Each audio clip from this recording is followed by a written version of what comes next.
Hello, everyone. My name is Ronald the Simmer, and welcome to my very first episode of my Sims 4 Covenant Legacy Challenge. So let's get started with the Let's Play. um, so I decided to create a new challenge, a new legacy, and this legacy is heavily based off the Amazon challenge and the Sims 4 Vampire Amazon challenge. And I am inspired by Fantasy-esque and Simple Bliss. I just decided to start my own YouTube channel because I was just like, I have so many stories to tell and I really want to do that. So I was just like, I am just going to start my own YouTube channel. And in doing so, I decided to create a new legacy. Um, and I don't even know where to start off at because this is a very new experience for me. I don't know if I want to start off with the rules or if I want to start off with the story. But I guess I could tell you who is in front of us. So the person that is in front of us is Queen Orlin Odina. So that is her name. She is the reigning monarch of what we're about to do. So, I mean, maybe, okay.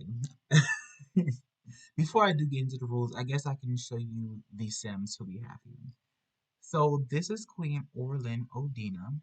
She's ambitious, she's a perfectionist, she's self-assured, and she is the monarch of this queendom.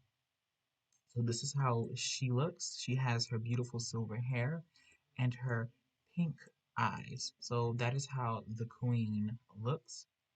Then we have next in front of us over here, um, um, our lady hand, Lady Audra Crescent.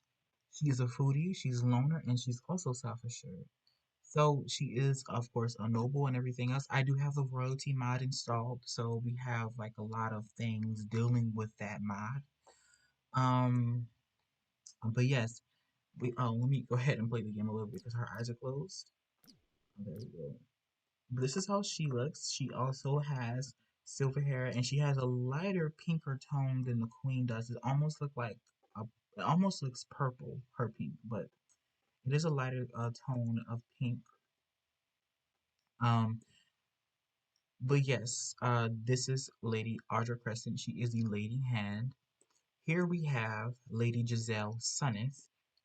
She is the Lady Knight, and this is how her eyes look. They are a more deeper pink, almost looks red, but no, they are pink. Most of the eye colors are pink, and there's one that's like almost purple, but it's like different shades of pink.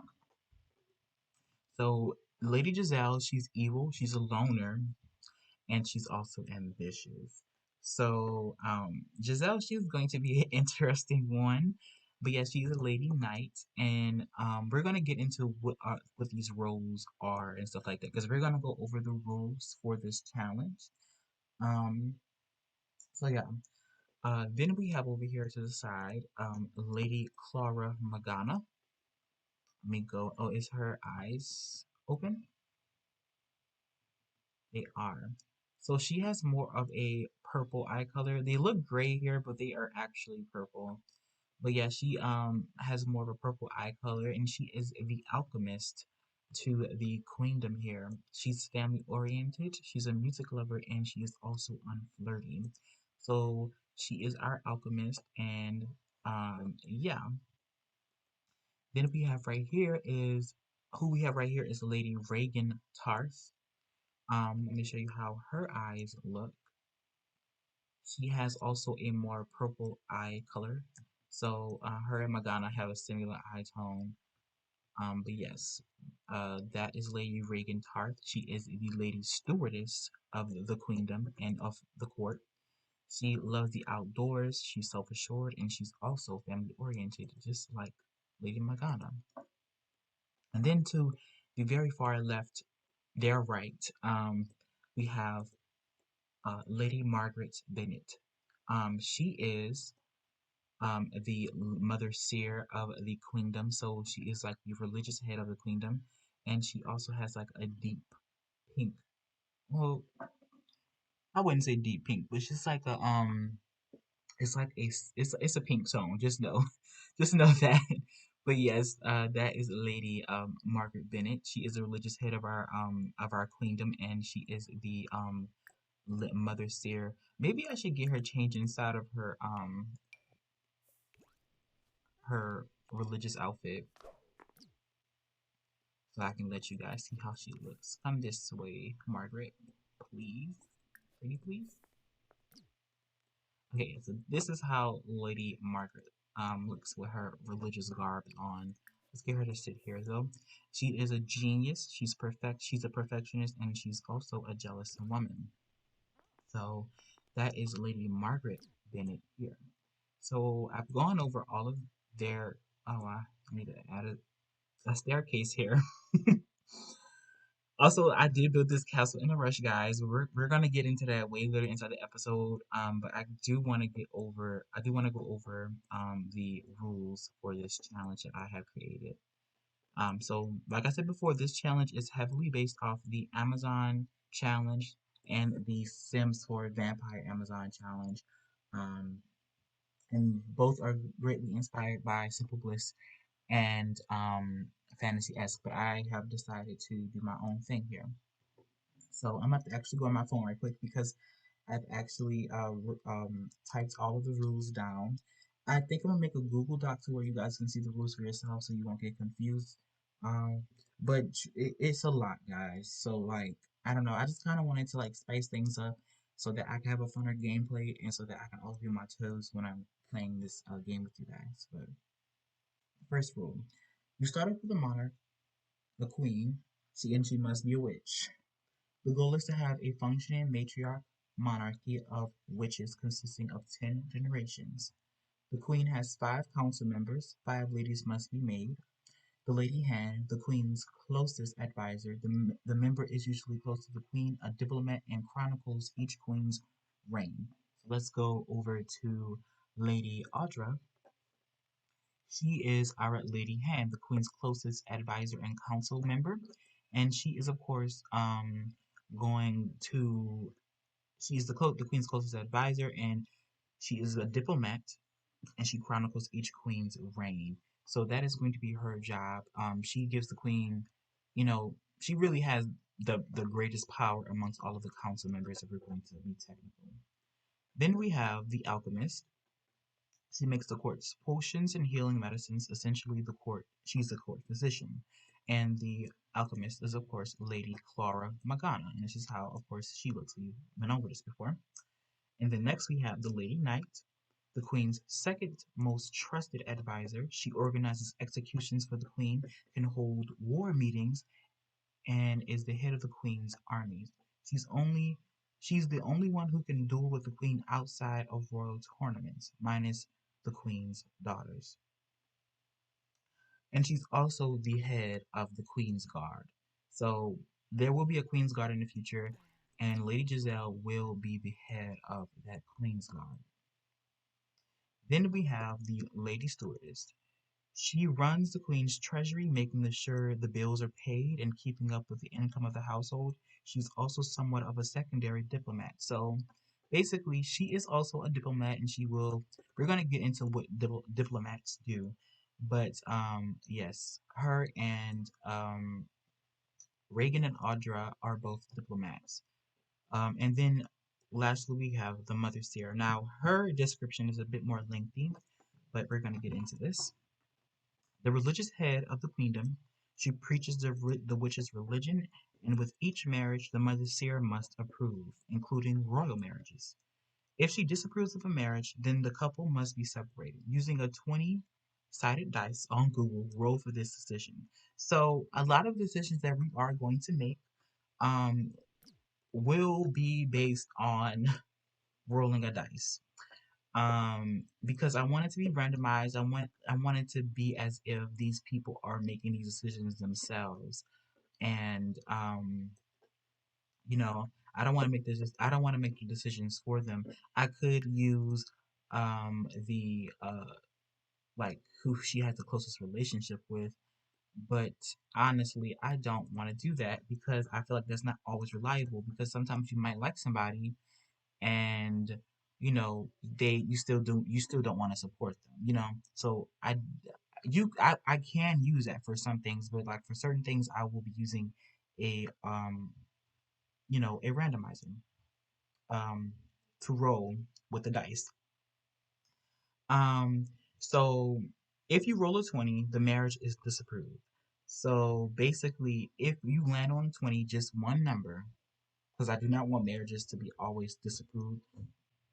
I'm sorry, guys. I had to attend to some business, so I had to kind of cut out here. I don't really remember where I left off at, but I think I left off at the mother's here, and I was like, roll a 20, the marriage is disapproved. So, and that includes for royal marriages as well. So the mother's here can disapprove of marriages, and if you roll a dice on 20, then the marriage is disapproved. The couple slash arranger, so the person that is arranging the marriage or the couple, can decide if they want to protest against this or not. If you roll an 18, they can go through with the marriage and face the consequences from their religious head. Automatically, the couple slash arranger will lose prestige and could face execution from their queen if she agrees with the mother seer's decision. If you roll a 19, all parties face execution. So, to give you guys a better understanding, if you roll a 20, because this is a lot of dice rolling here. If you roll a 20, okay, so let's say we have an engagement, right? And right at this engagement, the couple or the arranger has to go to the mother seer, and she will approve of the match. And whatever number you roll that's not 20, she will accept the marriage. But if you end up on the 20, then she does not want this marriage to go through. Um, Now, most times the couples, because the religious head is a very respected position, it has lots of power.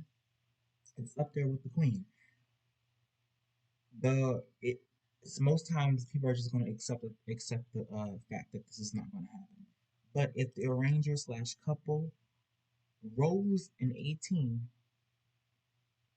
after the fact that the priest the mother seer has decided no, then they go through with the marriage and they face the consequences from their religious head.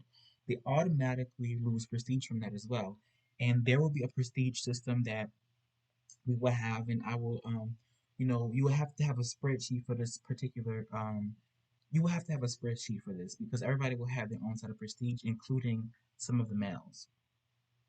Um, yeah, so they can go through with the consequences, and I mean they can marry and they can go through with the consequences.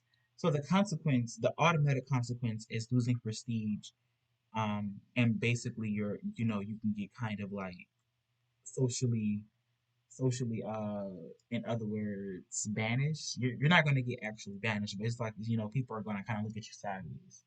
You're the gospel of the town. um but after the fact that they rolled 18 and they have to have their consequence, any other number, but if they roll a 19, all parties face execution by the queen. So that means the person who arranged the marriage and the couple will all face execution.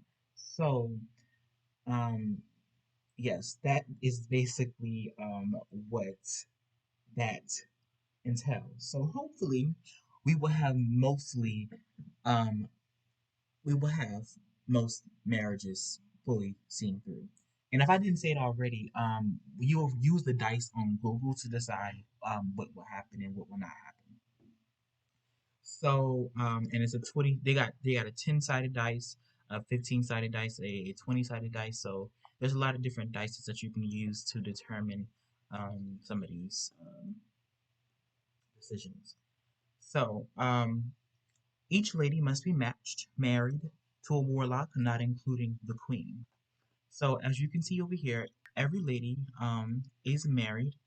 We're not gonna go into everybody's backstories this episode because this episode is basically just like a rule thing and probably a tour of the castle. It's an introduction. Yes, we all have their backstories with their husbands, and I will give details on that probably in future episodes to come.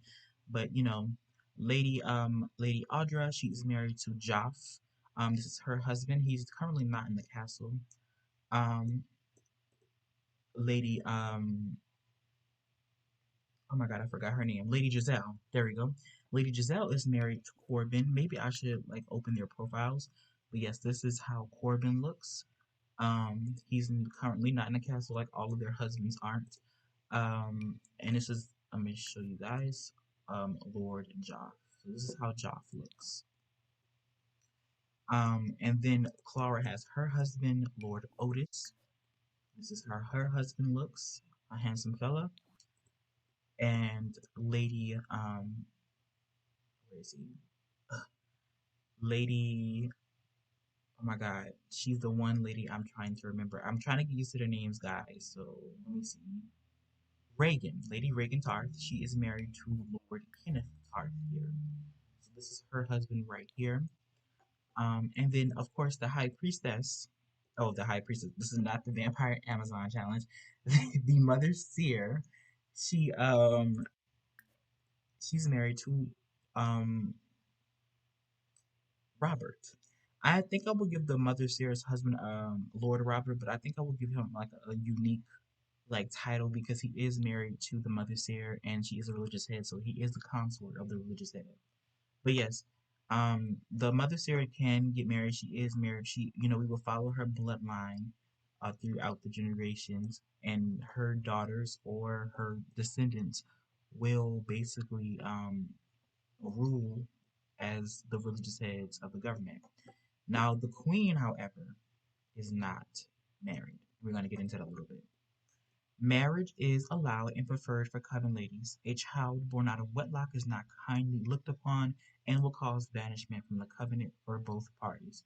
So, if any of these ladies have a child outside of their marriage, so basically a bastard, or if they have a child before they're even married, then that will indeed cause banishment from the coven. Actually, maybe I should probably like put the game on let's see, put gameplay on full so that we can like as I'm talking, like you guys can see some parts of the castle. We can just follow the queen around as we're doing this.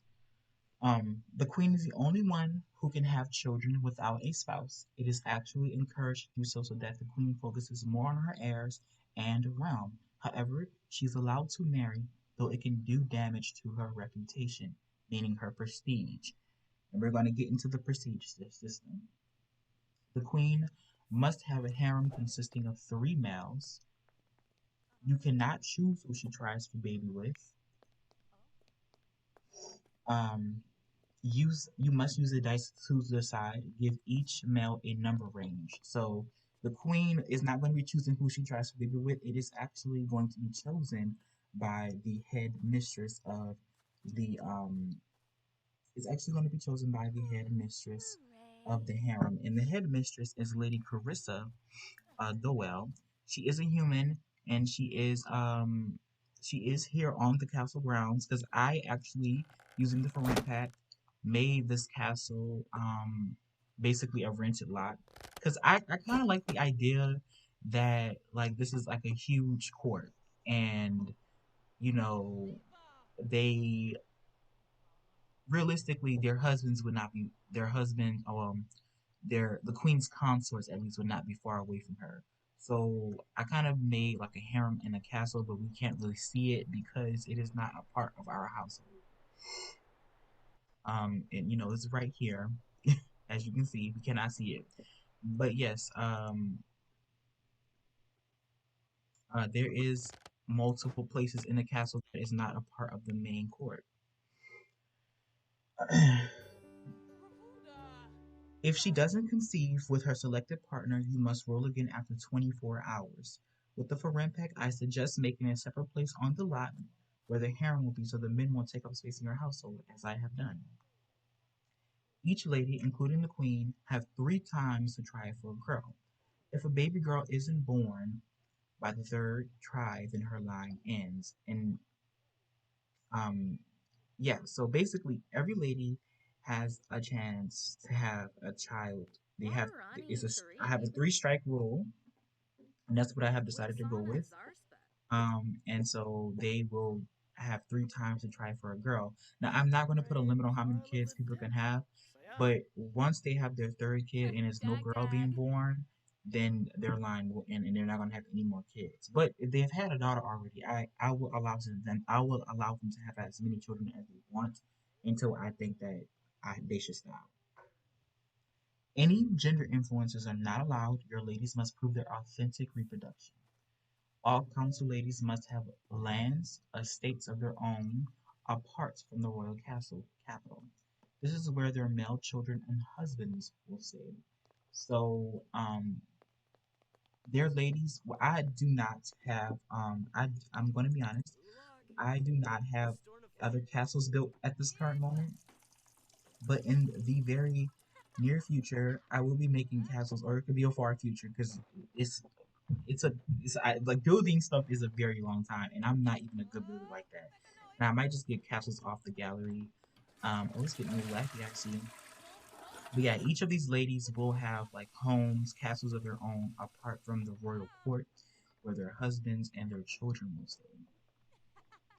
Um, Succession goes from eldest daughter to youngest daughter. However, this is not set in stone. This can vary depending on influence and how powerful a princess or her father is.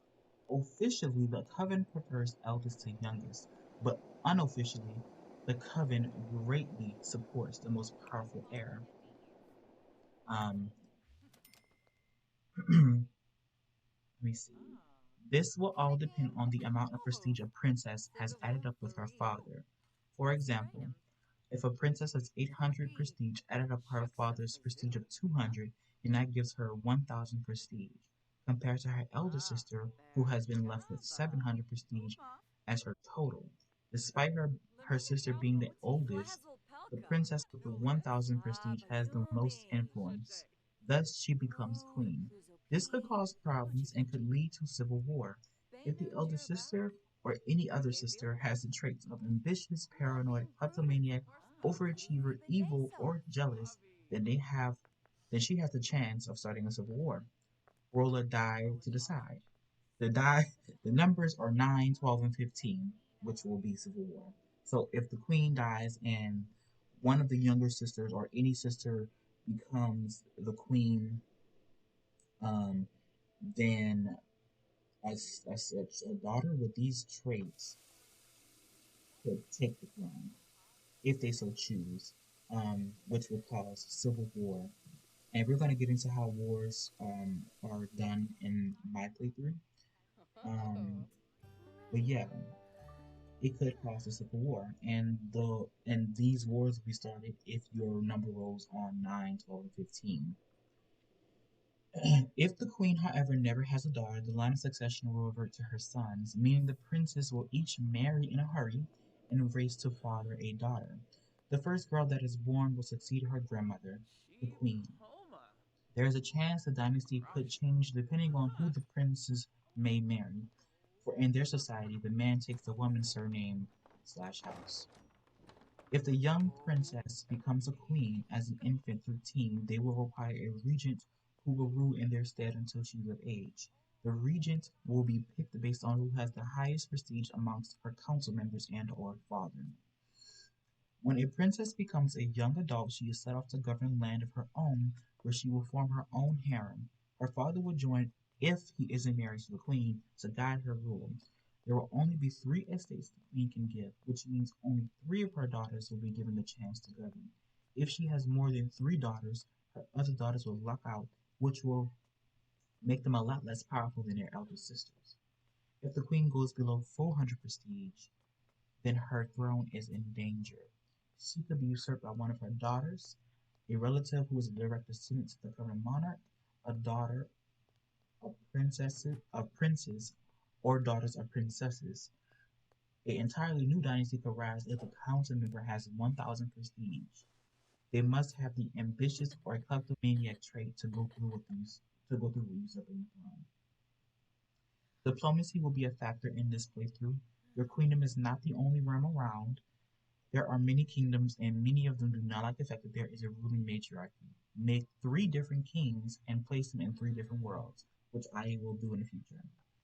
Um, these kings will keep in contact with your monarch, hand, and stewardess. By the end of each sim week, you will meet up with one king. You can send the queen, lady, hand, or stewardess interchangeably to meet up with these kings.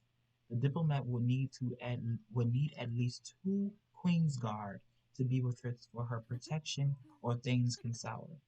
If the diplomat is there without a queen's guard, then your Sims could die from assassination attempts.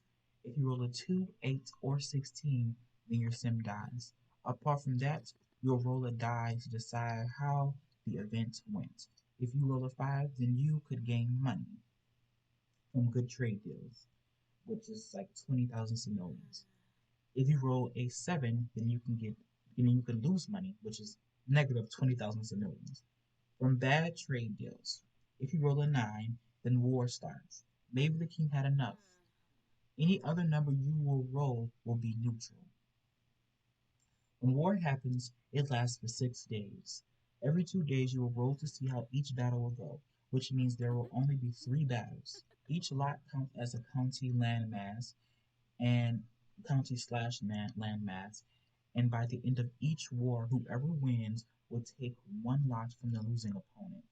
That means the queen can indeed lose, and if she keeps failing in wars, eventually she could lose her whole kingdom. And that means the challenge ends. Excuse me, I did just eat. You would need 3 out of 2 battles to be won to win a war. Using a 10-sided dice, you will roll to determine 2, 4, 6, 7, 8, and 10, you win the battle. 1, 3, 5, and 9, the opposing side wins the battle. The ladies can get sent off into battle if you so please, but they do run the risk of dying. If you roll a 2, 8, or 16, then your sim dies. This also applies to the monarch. If the queen goes off into battle, she must leave behind a regent while she is away. Warm. By the end of the war, you will roll again to decide upon peace options. Using a 10-sided dice, if you roll a 1 through 3, your daughter will be forced into an arranged marriage with one of the king's princes, but the betrothed will come to your queendom. Rolling a 4 through 7, you will become compensated with money, 50,000 simoleons.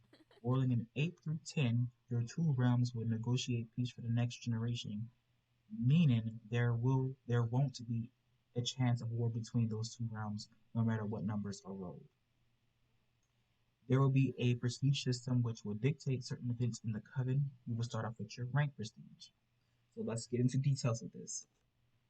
So a queen has 400 prestige off the bat. So our queen here, um, Queen Orlin, she has 400 prestige just automatically. Um, A prince and princess has 300 prestige off the bat. Council members have 200 prestige off the bat, and nobles have 100 prestige off the bat. So that means right now the queen automatically has 400 prestige, and all of the ladies as well. All of the ladies have 300 prestige right now because they're not really of nobility. They were kind of integrated into nobility. So what you can You know what? I'm just going to say for right now they have 200 prestige. A concubine slash consort has 50 prestige. And then we go into the witch ranks. So the queen right now is a neophyte. So with each increasing with each increasing spellcaster rank, you will gain prestige. So the very first prestige, you do not gain any prestige from this because this is your starting rank. But with each prestige, you will gain some prestige. With each rank, you will gain some prestige with this. A neophyte gains you 30 prestige. An acolyte gains you 30. A master, uh, oh, wait. Oh, I kind of did something wrong here. Okay, so a neophyte gains you 30, an acolyte gains you 30, a adept gains you 30, a master gains you 40, and a virtuoso gains you 50 prestige. So there isn't much to your prestige boost, but it can help in the long run. Um, Additional points. Female births equals 50 prestige, directed at the parents. So if a woman and her husband have a daughter, then they get 50 prestige automatically. And this is directed at the parents. Male births result in 50 prestige. I mean, negative 50 prestige, which is directed at, again, both parents. So if the queen has a son, then her prestige will go down to 350. Um, you by having more than two friends, you gain 10 prestige from that. By having two rivals, you gain negative 30 prestige. Failed spells can equal negative 50 prestige. Fist fights equals 1,000 a negative 1,000. I mean negative 100 prestige. What am I talking about? Failed conception, and this includes both parents, equals to negative 100 prestige. So if somebody fails in conceiving a child, then that takes away your prestige and it goes to 100. If you win a duel, that gives you 100 prestige. If you lose a duel, that makes your prestige and gives you negative 100. Unnatural deaths. This is directed at the monarch and excludes planned executions. So if something just happens randomly to a person at court, then they just randomly die. It is not a planned execution. Then and it's not a planned execution. It's a very unnatural death, like somebody getting murdered or something just stupidly happening. Then that takes away 80 prestige from the monarch because it's like her court isn't being safe. Executions um is basically like a hit or miss. Because some people might not like the fact that you're executing somebody, and some people will like be like, "Yeah, let's execute this person." Um, but public opinion can be different and stuff like that. So it can either be 100 prestige plus or negative 100 prestige. So you can roll with that one. Like to decide upon that, you have to roll for that. I didn't give specific numbers because I am letting you guys decide, or whoever wants to play this challenge. Um, if you want to use, if you could decide what numbers you want to use or do whatever you want with that, if you will. Um, If the queen marries, it is negative 75 prestige. If nobles marry, it is 75 prestige. If a princess marries, it is a negative 75 prestige below. If a prince marries, it is a 75 prestige plus. If a queen or anybody has a familiar, they gain 30 prestige from that. If you win a war, that's 100 prestige added on. If you lose a war, that's negative 100 prestige. Disobeying the mother seer's marriage commands is a negative 200 prestige, and going into battle gives you 75 prestige. Now, I think I will add like a few more prestige points on here. This is the things that just came off the top of my head, but yeah, I like what I was going with this. But actually, let me turn on headline effects because I turned them off. That's on, and let's just go ahead and um, 'cause I moved the mother steer in with she's not living in the castle, so she doesn't live here. She has her own church, her own chapel. Um, so yeah, let me just go ahead and move her out. We're gonna move her into other household, and we're gonna move her in with her husband Robert. So see you later, Margaret. Um, yeah, the high church. But the last thing on this list is the backstory to who these ladies are. So I guess we can get started on that. These Sims come from a foreign planet named Sirius. That was destroyed by magic wars. The wars were so bad that it put a hole in the planet, but not before Orlin and her covenant could escape. With a small group of her dying race, she, with the help of her ladies, made a portal that would transport them to another world almost identical to their own. When they arrived at this new land, her followers started to dub her queen, and she was crowned by the Mother Seer. Orlin made sure she and her ladies would save a piece of her home world, allowing them to travel from their new world to their old using ancient spells. Many people from the New World call it the Magic Realm, but these witches call it Sirius. Orlin knew one thing though. These beings looked similar to them but also different. None of them had the purple or pink eyes, and their hair colors were much darker than theirs. But the witches hold silver blonde hair and pink purple eyes to the utmost high. The queen respects these people, but she would hope to never quote unquote mix with them. She believes the witches would stay she believes that the witches should stay to their own and their own only. After years, the queen has finally settled down and is ready to truly begin her reign. And that is the backstory to who these ladies are. So essentially, these witches they are not from this planet. They are essentially aliens, if you will. And they have traveled here. Um, they have traveled here because their old planet died. And a lot of their race has gone with them. Where they come from, magic runs wild, and yeah. Orlin wanted to save the last of her race, um, and she did so by using a spell to transport them to a planet that was similar to theirs. So I think that was a very interesting backstory that I made up for them, and I very much like it. I hope you guys like that storyline as well. Because I was thinking really hard on what should I do with the witches. Because I wanted them to have like a very like different backstory on who they were, and I did that. These witches are not of this planet. Um, and I kind of used like the thing with the magic realm. Oh, I don't know why this is in here. Let me sell all of this. I think I must have like accidentally put this in her inventory or something like that. What is oh god, let me just get this over here. So that as well. Yes, I kind of, intertwined something with the magic realm. In my mind, what Orlin did was like she used ancient spells to kind of reserve a part of the planet and like keep oxygen inside of it or whatever, and she used magic to do that. But like when you go, you know how the magic realm looks, it's like a space filled place, and it just looks very whimsical and just like it looks like they're in space. Which I mean, technically we are in space. We're just on the planet.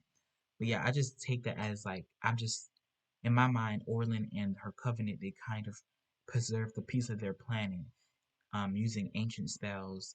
And yeah, that's how we have this going. You know, that's how the magic realm was formed. Like they just go there sometimes to like get a few things from their old world that wouldn't be in this planet otherwise. Like familiars, they still have a few familiars over there. Sorry guys. Had a little bit of tongue twist for some reason. But yeah, they still have some familiars over there. Um, and I think it's just a very interesting story that I gave them. Now, about the part when I said that the queen wouldn't prefer for them to mix with them, I am going to incorporate this in the story in some way. Because in my mind, like these witches view themselves with purity and they do not want to mingle with unpure people. Um, Even though they respect these mundane beings and how different they are, and they are very grateful to be in this world. Um, they want to make sure that their bloodlines and their powers are not getting diluted as each generation passes. So, in doing so, these ladies will indeed kind of stay to their own and they will marry amongst themselves. Now, I do not know how bad it's going to get, but I hope that I can be somewhat strategic with marriages in this, and it's going to be kind of a challenge to see how I will do this. So let's go ahead and get the queen to actually put the violin skill down. I mean the violin down. Is there anything for them to come over here and eat? Doesn't look like it. Where is our butler actually? Butler. Hannah. I'm probably going to end up changing her name as well. Let's get Hannah, our butler, or Hannah, however you want to pronounce her name. Let's get her to kind of cook a party meal. But yes, guys, that is basically what is going on. I've actually recorded this episode a few times. Well, excuse me. I recorded it like one other time, and I was like rambling because I did not know where I was going with it. Like I knew what I was going in my head with it, but like I didn't have everything just written down. So it was just like I was going from this subject to that subject to that subject. So it was just like a lot, and I wasn't like being very precise. So I kind of just like ended up scrapping the episode, and I decided to do it over again, and I decided to this time read through my notes and my stuff like that, so that you guys can have a better understanding of what is going on. And I think I will make a Google Doc so that you guys can have an even better understanding of what's going on, because I know just my words won't be enough for some of the visual learners. So I am going to try to help out with that. So let's get the queen in one of her, in her everyday outfit. Room tour. Oh, is there a way I can get rid of this insect infestation? This has made me angry a little bit. I am not gonna lie. I wish there was a way you could disable like these events. I wonder if there is. But yes, that is what is going on, guys. Okay, no. Let's get Lady Clara to come outside to experiment. And so while we are here, I should just go ahead and show you guys how the castle looks. Now, please bear with me, guys. I am not a good builder. I really did try my best, and I am like, I'm not done with the castle really. I want to still get more stuff. Like, I'm trying to get the castle kit. I am trying to get the castle kit. But I am a college student with very little money. So I am making ends meet, and I should be getting it very soon though, hopefully. The castle kit. Just I I have to save a lot of money, and it's just a lot going on, and I should be getting a few other packs as well. But yeah, maybe the castle kit will add like some spice to the castle, and I might just like change a few things on it because I'm like I had a vision for it, but it's not what I would. It doesn't look the way I want it to look. It doesn't look polished to me. But this is how the castle looks, guys. Um, I really did try my best with it. I truly did. I truly did. But it's not the end of the world. I can still try. I can definitely still try. It is not the finished product. This is, and I forgot to put a set of staircase right there. A set of staircases right there. But yeah, it's not the finished product. I still have time to try. Um, this right here is like courtyard, the courtyard of the castle, which I think is just so cute and pretty. The castle looks a lot better, in my opinion, during the summertime and the hot days. So we're just gonna have to wait until those days come. But yeah, and I guess I can just kind of show you the rest of the castle. Actually, actually, I'm gonna go and manage worlds because um when it comes to renting lots, you can't really look at the whole castle. So I'm going to go in um build mode for the rent pack in so that you guys can see how everything basically looks from there. So I'm gonna go ahead and do that for you guys in a second. Okay, so we are back, guys. I am in build mode. I turned up the grid so you guys can get a clearer look of what is going on in the castle. There is a lot to still be decorated indoors. I kind of wanted to get started with the gameplay because I really wanted to play with this, guys. So yeah, like everything is not said and done. Like I still got to decorate the walk-in area. Just a few things I got to decorate. So yes, let's give you guys a bit of a tour here, shall we? So of course I've showed you guys the courtyard here. It's pretty pretty in my opinion. Oh, you can see how pretty it looks when it's not in the winter. Yes, I have a few flower meadows around. And I hope to add like some more like beautiful things around here. There's like this little chest area. Uh, and this is an empty room. I haven't decided what I'm going to do with this room, but it's going to be used in the future for something. I was planning on making this like a room for somebody to sleep in, but we're just going to have to wait to see. You've seen the dining room, where people come and eat, and of course our humongous kitchen here. You come out of this side of the castle, and you come over here where there's like this living area where people can come sit and chat, and there's like the foosball thing, so they can play with something. And then there is a bedroom right here. Oh, I didn't even show you guys this part. There's like a bathroom right here that people like. It's a public bathroom for people to use, if you guys are wondering. But yeah, I have that right there in a little corner. So they have this room right here, which is not in use right now. You can't even see it in the main court, and that is because it's not really a part of the and it's not a part of our household. It's actually a part of this little lot over here, and I'm going to get into what is this. So this is the oh, actually I can see right here. This is the young court. So this right here will be for the young daughters of the ladies that will one day move inside of the castle. So they will sleep in this room right here. I think it's really cute. I really like the way it turned out. There's five beds in here, enough. Well, maybe it won't be enough because I don't know how many children of the ladies will move inside of the castle, but yeah, they're gonna be in here, and they have like this little bathroom here where two people can use the bathroom at one time if they so choose. And then it's also a public bathroom if they need it. And then over here we have our future head mistress for the young daughters that will be born.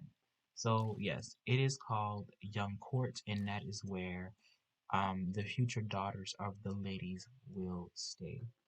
And then there's this area right here. I don't know if I showed you guys this because I was busy reading what was going on in my rules. But then there's this place right here where they can come dance. We might have a ball day. Like, we might have throw a little party where there's a ball going on. There's like this place where you can play cards, a book, some bookshelves, some more chests, and there's an easel right here. Somebody has apparently painted. Don't know who did this. Oh, Joel Dina. This is, if you guys don't know, okay, Job is one of the queen's concubines. We're gonna get into who he is too. He's a painter. That is so cute, actually. But yeah, that is this area right here. Then we have, of course, a throne room. I don't know if I showed you guys this in depth. But yes, this is how the throne room looks. Um, I think it's really nice. I like the way it turned out. Um, I like it a lot. And I went from a blue look this time around. I usually go for a red throne because I mean red just looks very royal to me, but blue and purple can too. So right here is the butler's room. So this is where our butler sleeps. Um I gave her a very comfortable room, and I like the way it turned out. You come over here where we have the alchemist room. So this is where she sleeps, where she will be putting all of her potions and stuff at, which, um, you know, that would be nice. And then we have her private bathroom right here. I did not decorate her bathroom much because by the time I got to the alchemist room, I was exhausted. Because I did the alchemist room like very last. And then we have the lady knight's room, and this is where she sleeps. A beautiful room, in my opinion. I really love the way it turned out. I really do. And she has her own private bathroom right over here, which is really cute in my opinion. So yeah, that is basically what's going on over here. And I purposely put the lady knight's room right here because off to the side here is another like place that is not seen by the castle, and it is the barracks. So the barracks is where the future Queen's Guard will sleep. And this is where this is where their chambers is going to be. They're going to sleep right in here. And they also have their own private bathroom. So they have their own little apartments right here. So whenever the Queen's Guard is formed, this is where they will be sleeping. Um, on this little walkway right here, we have some I forget what this is called, punching bags. One I this is not ethical for me. I hate the way this looks right now, but I just kind of put them in here because they're probably going to need to work out as they are working ladies, and I just put them here before we're gonna put a place where they're gonna work out somewhere else eventually. Then you come up to the oh wait, I almost forgot about this. Oh, I almost missed the whole section of the castle. Then right here we have where Our Lady Steward sleeps. So this is where Stewardess sleeps. This is where she lays her head at night. So it's a very simple, small room, but I like the way it turned out as well. I might add more decorations to it because it's not as decorated as I thought it was. Then she has like this very skinny hallway that leads to her private bathroom right over here. So this is how her private bathroom looks. And yeah, then you kind of go through this walkway. There's like two ways to get to this side of the castle. Go through that way or this way. But right here we have our Lady Hands room. So she has lots of purples going on in here. A beautiful, beautiful room. And she has her own private bathroom. So this is what's going on here. I like the way her room looks. I will not lie to you, but yeah, this is how everything has turned out in here. This is where Lady Audra lays her head at. And then to the side, Lady Audra is sleeping right next to the harem. So the harem is right over here. And in here, we have the three concubines of the queen who sleep in here. Before I leave off, we are going to get to see who the concubine is, and we're going to try to get to see who Lady Clarissa is. But yeah, this is where the concubines sleep, the consorts of the queen. They have their own little private balcony here, and then in this little hallway here, it leads to the head mistress's chambers. This is where she sleeps. I think it is a very beautiful room, in my opinion. She lives very comfortably. And then coming through the hallway again, you go straight through, and this is like a private kitchen area. I kind of gave them their own kitchen because I feel like it made sense for the queen's concubines, who are essentially a concubine is essentially a slave, but you know they can't really leave a lot technically, but they're Sims, so they're gonna probably leave anyway. But so I just kind of give them their own kitchen because there's no really reason for them to leave this area because they are the property of the queen. Then we come over here where they have their own private bathroom where the headmistress and the concubines are all share one bathroom, and they have, you know, two different stalls and a nice little area. I like the way this turned out as well. Um but yeah, now we have gotten the second floor done. We're going to go off to the third, which is not really decorated. The only room that is decorated on the third floor is the queen's room. These other rooms I feel like will be future rooms for princesses that have yet to be born. Um, but yeah, this is where the queen essentially sleeps. I think I love the way her room turned out. It's a very beautiful room in my opinion. Um, She has her beautiful blues around here, and stuff like that.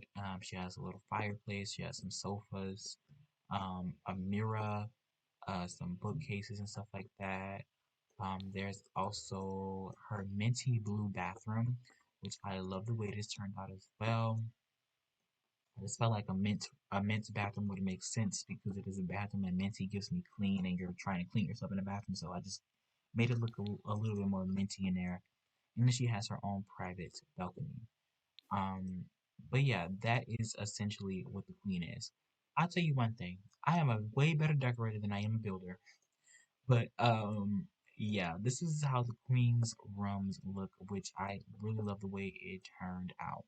Now in the future, I do plan on making a basement area, and um when the queen does have sons, I'm going to make extra rooms, and but her sons are not going to be in the household. They're going to be in the castle, but they're not going to be in the same household um, because they're her sons, and they are not going to be in a line of succession. They are going to be mere marriage pawns, but they will have a separate household in the castle, and they will also have a headmaster. So that's going to be so fun to do in the future if the queen ever does have sons. And I'm going to probably make all of that in the basement area because there's not really enough room on the ground to make, unless I kind of make like a separate outhouse around here, which I could possibly do. That is not off the table, actually. I don't know. I'm thinking too far ahead into the future, but yeah, that is essentially what I am planning on doing. And I hope you guys like the way the castle looks, or something along those lines. But before I do leave, I do want to show you who the males are. So, and Lady Carissa. So I'm going to go ahead and show you guys who they are. The males that are on the lot. We're going to get to see the husbands next episode, but definitely for this episode, I want to show you who the concubines are. So we're going to do that. All right, so we are back, guys, and here we have the queen with her concubine. So I have decided to make a little I decided to make a group, a club, so that I can like call them over easily, and so I can show you guys how they look. And of course, this is Lady Carissa. I'm gonna get her inside of her everyday wear so I can show you how she looks in her everyday wear. Uh-oh, I got a last exception caught by MCC. Okay, I gotta fix that sometime soon. But this is how she looks in her everyday wear. I think she's very pretty. I have not decided if I want her to have a child one day or if she will just be kind of abstinent for the rest of her life. But I will figure it out. She might be one of the few human ladies that will have a legacy here. But the queen is currently talking to her consorts. So I'm gonna show you guys how they look. This right here is Joel Obdina, the one who made the painting. Apparently, he is my favorite out of the males. He has a very light pink eyes compared to the. Oh wait, the queen's eyes are more purple, and his eyes are very much a light pink. Um, but he's my favorite out of the three concubines, Joel. Then we have right here, Soren Odina. They all have her last name because they are her property. But that sounds so wrong to say, but that is how the cookie crumbles. But yeah, this is Soren Odina. This is how he looks. Um, if he would stop counting, we would see. But that's how he looks. And this is Matthias Odina here. So this is how Mr. Matthias looks. He is a handsome fella. His eyes are more of a lilac, I would say. I'm they look so different in cast and stuff like, but they look so gray here. But they are purple. They are purple guys. But they're just really, really light, which is okay. But yeah, this is how Matthias looks. I think he's a handsome guy. I think all of her consorts are handsome men. But yes, she's currently talking to them because maybe she's just walking them through the process that they will potentially have children with her because maybe one of these males might not ever get the chance to have a kid with her. But you know, we all have our fingers crossed for at least one. I hope that she has at least one kid with every last one of them. That would be kind of nice, and she could add on more concubines as we go because these these ladies do have siblings. Well, some of them have siblings, and some of them are males. But one whim that the queen did have, because okay, so before like I said before, I did record this episode beforehand. But the one that the queen has had has been to flirt with Joel. So she really, really has taken a liking to Joel, and I'm guessing Joel is her favorite amongst the males. Or she might have a more of a sexual attraction to him or something like that. Let me see. So she has an 18 in friendship with Joel. She has a 22 with Soren, and she has a 18 with Matthew. So she likes Soren a little bit more than others, but I feel like she's most attracted to Joel, which I would have to agree. I think you're making the right decision here, my love. Um, but let me see. I will fulfill this whim while we are here, and yeah, I'm going to go ahead and get her to flirt with him after she gets done talking to them. But yeah, this is the headmistress, and she kind of rules the harem for the queen, and she is the one making the decisions on who the queen basically tries for a baby with. She sends them in to her, and she just abides by. The queen doesn't abide by it. She just she has his rule set in place so that she won't get attached. But we're going to see if she does get attached or not. But yes, uh-oh, be insulted. Oh wow.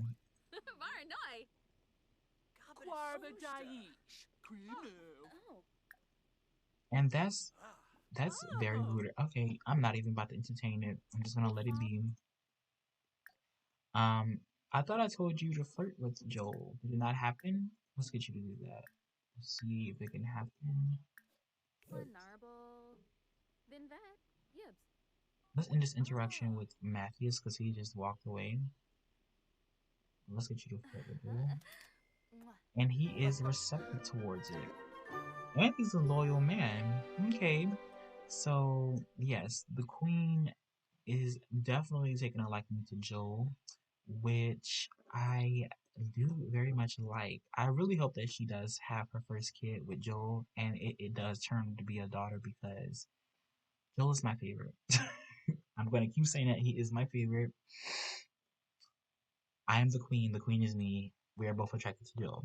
So yeah, that is basically what is going on, guys. I hope that you like this new challenge that I'm doing. It's not really that new because it's basically a spin on the Amazon challenge, but I am just doing it another way. And I'm calling it a legacy, a covenant legacy instead of a vampire or an Amazon challenge because they're not in the Amazon, and you know it's not really more of a challenge to me. It's more of a legacy that we're trying to build here. So yeah, about the rules, guys, they are not. You do not have to follow those rules if you do not want to. If you plan on doing this challenge, I think it is a cool thing to have. But those rules are there for me to like kind of have basis with storytelling because I can build story around those rules and stuff like that, which I would have fun doing. So they're kind of just like a bone structure for me, like to build stories out of. Which I think would be fun for me to do because I love stories. I love all types of stories. I love the way Simple Bliss, and I love the way Fantasy S tell their stories. They're just wonderful storytellers. And I really really love that. And before I do get off, I would love to give like my sincerest, heartfelt shout out to Fantasy S because he is one of my favorite YouTubers.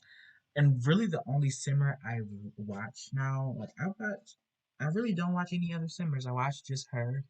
I might watch a sim video here and there from other creators, but like my simmer is Fantasy esque, and when I go to watch the Sims, I watch Fantasy esque because I love her content. She currently has a World of Stories Let's Play going on, and I love that too. I haven't been commenting as much because I used to comment all the time, but I haven't been doing it as much because I've been really busy with college and everything, and I'm going to school to be a nurse. So like it's if you know what nursing does, it takes a lot for you. So it's just been a very busy year for me. So I just been kind of taking it day by day. But I really do enjoy her let's play, and I hope that she sees this, and I hope that she likes this as well. But yeah, I I guess I hope you guys like this Grumpa episode. Ebazirik. Ooh, ooh, My name is ooh. Ronald the Shamara Simmer, Gorsai. and Flazzle Gilba. I guess I'll see you guys next time. Bye bye.